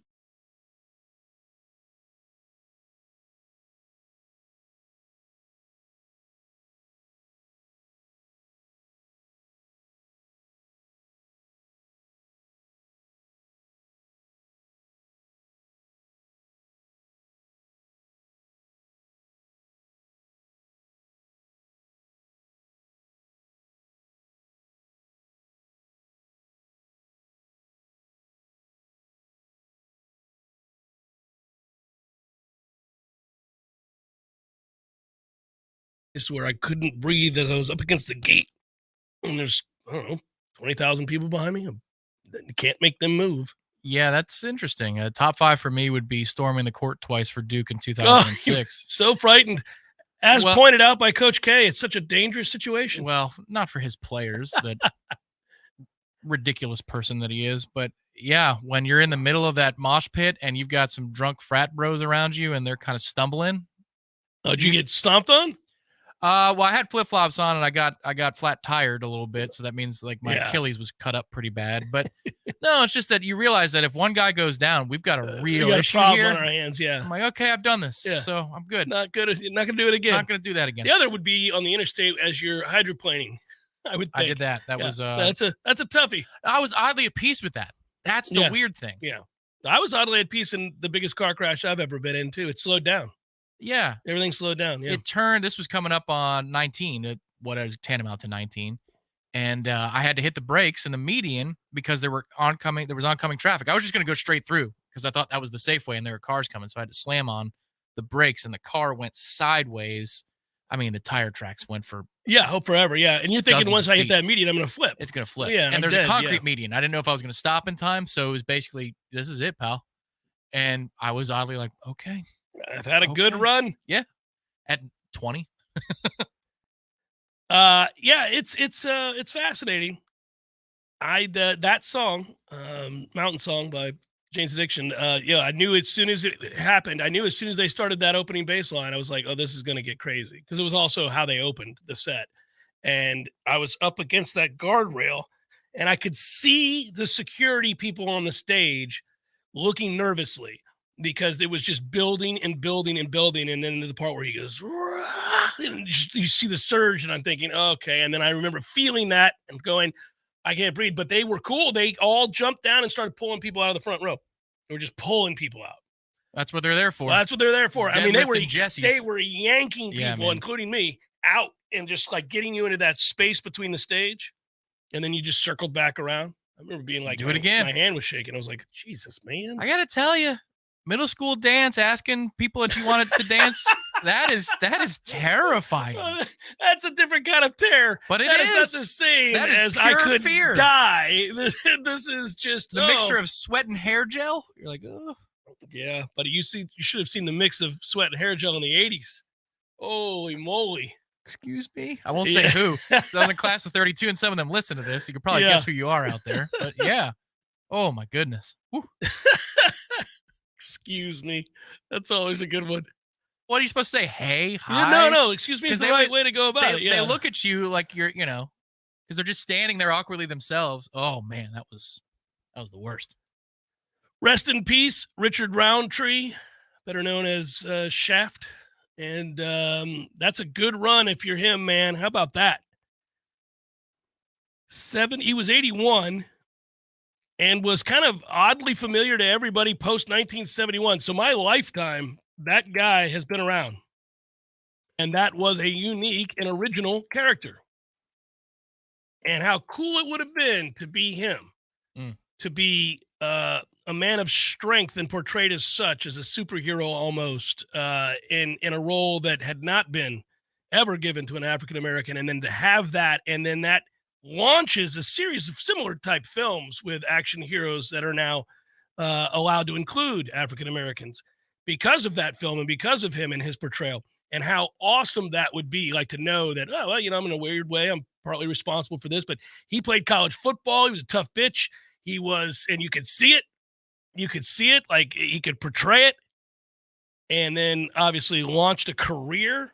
Pretty cool. So just rest in peace to him. 81. Was he tougher looking, and did he have that presence more than Carl Weathers, who played some high-level ball? I just remember he was such a familiar face and so strong, but Carl Weathers ended up being like almost like a bodybuilder type. Like by the time you see him in the second Rocky, you're like, what in the world? Yeah. I mean, it's a different looking dude altogether. With Arnold. Dylan. Yeah. That's he became a different looking guy, but man, that character obviously still famous, still resonates all these years later. So did want to make mention. In my youth, he was everywhere. I remember that. If you saw an action film, you're like, there he is. It's particularly scary. It's part of the performance, obviously, in the character. But Tom Hardy in Warrior. He's incredible. Kind of hunched over with the traps. The hunch over thing and the way I don't care if I live or die thing. Yeah. Kind of always looking down and sideways at you. Yeah. I buy that. He was on pills. He doesn't care if he goes or doesn't. Yeah. Well, I just remember seeing a whole thing about how he was like, well, I don't want to take the film because I've never done any of this before. And I know that community is very unique and they look for whether or not you can actually, do these things. So then he ended up training for a year to do that. And you can see how massive he is in that. And like, oh, you went cuckoo for Cocoa Puffs. He did a little bit. Went all in. Yeah. He went, well, that's what you want a guy to do. That's why that movie's great. Yeah. It ain't the screenplay. No, it's him. Although Nolte is incredible. But that's the thing. It's him and Nolte, and that screenplay is kind of trash. But they bring it to this place. They got the dialogue right though between he and Nolte, and then all the stuff out of the ring. They got right. They got all of that right, which is what makes that fun. Yeah. I mean, Kurt Angle is some sort of post-Soviet UFC fighter. Yeah. What in the world? So this last game, I said Jaheim Bell would be the starter. We've gotten any thoughts on this weekend, or is this a big day for the receivers again? I think it's the receivers. I do too. That's why I asked you. Wake is quick if you're trying to run angle to angle. Again, this is another team that it would suggest that you want to go straight at him if you're going to run the football. But spreading things out makes the world go round here. I just wonder if they'll do that. There was a little bit of that against Duke, but I wonder if they'll break that out here this weekend. So we are total EPA in the passing game, number 10 in the country. Per play, we're number 11. We're number 10 in passing per game in terms of expected points added. We are top 25 in success rate in the passing game. So those are all really telling stats that suggest spreading them out and throwing the football to set up the run is kind of who we are. Now, that said, we have some good numbers running as well. If you look at the totality of the season, not on first down and not on certain types of runs, but because we've had so many explosive runs, really some of the things that skew the stats with us running the ball is the Trey Benson game, the 200 yards rushing game. Yeah. That kind of skews who we are on the ground. It does a little bit, but it's not to say that every game is like Clemson where we can't get going. Like even against Duke early on, we hit a couple of things that were eye-opening. Like, oh, wow. Duke hadn't given up a lot with pulling action, and early Lawrence hits one and Trey hits another. We're successful enough, and I think against an opponent like this you can probably be, but it's one of those get out to the good start. Let's go on the road and do that. We've now done that at home where we've gotten off to a good start. Virginia Tech's the best example, but let's go put them down before they start having delusions here. Our success rate rushing the ball is top 50, but it's not top 40. I think the last I checked success rate running the ball, I think it was like 42nd, 43rd, somewhere in there. So it's okay. Well, it's also another week of judging where's the offensive line. They made some decisions on Saturday that had nothing to do with, well, we communicate what drive this guy is going to go in. So he knows there were coaches' decisions to pull players because of performance. Well, there's a particular player that I've been waiting for that to happen with, and I'm glad it did. So what does the left side of the offensive line look like this weekend? Right, that's exactly right. Well, it depends if Washington's back. And if and Washington played the most snaps of anybody at left tackle, but then Robert Scott was on a pitch count last week. He only had 9 snaps. Always seems to be.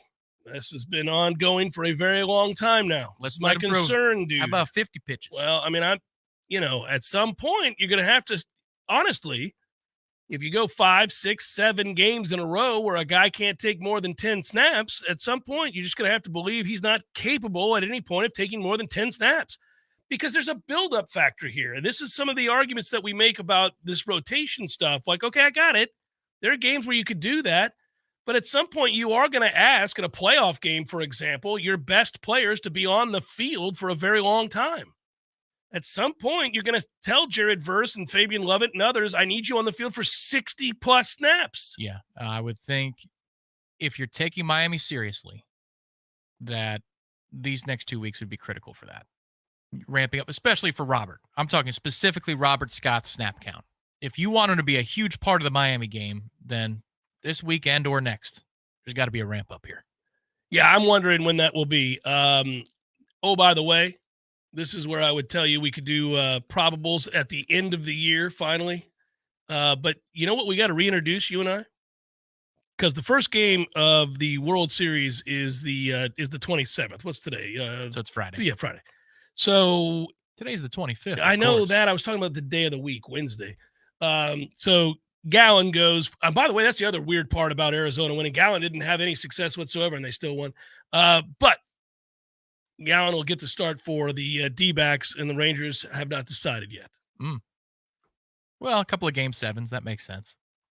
You're coming off of a whole staff situation, and you want to align things properly. This is a nightmare World Series, though, for MLB for ratings. God. Yeah, no. This Rangers, is D-backs? This is not what they would hope for. No, that is correct. Astros Phillies would have done a little bit better at the box office. But F the Astros eternally. Power Mill Training Academy, equipping, motivating athletes focused on baseball and softball with the specific tools to reach their true potential. 27 alumni in the Major League. That's a good thing. 45 years of experience, 2,000 plus alumni overall. They've got programs for both baseball and softball. That's a very good thing. And they'll develop strong fundamentals in both. So if your kid wants to play baseball, wants to play softball, and wants to be the best they can possibly be at it and need those fundamentals to do so, make sure you go see them at PowerMillSports.com. Big steak tonight for your birthday, buddy? What you doing? It could be, or it could be food in. Haven't decided yet. Well, huh? I'm going out.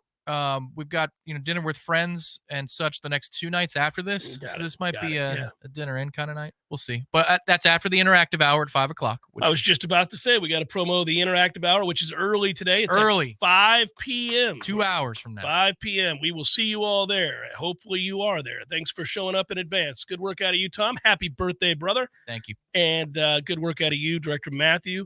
Playing through pain. Proud of him. Be well, everybody. Peace.